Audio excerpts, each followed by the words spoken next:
Hello guys, কিরকম আছেন? আশা করি ভালো আছেন। আর এই দেখুন আমি প্রজেক্ট করছি, আমাদের স্কুলের গরমের ছুটি প্রজেক্ট। দেখুন আমার ধান গাছগুলো কিরকম হয়েছে, দেখায়, চলুন একটু দেখি। আর ভিডিওটা ফুল দেখবেন আর প্লিজ লাইক কমেন্ট করবেন।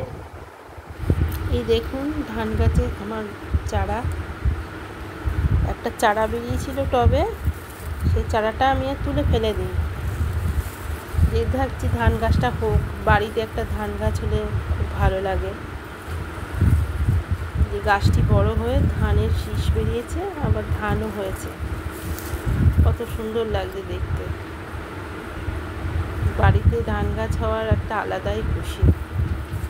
এই ধানগুলো আমি ঠাকুরের কাজে লাগাবো। একটু কাঁচা আছে আর একটু পাকা হবে গাছটা।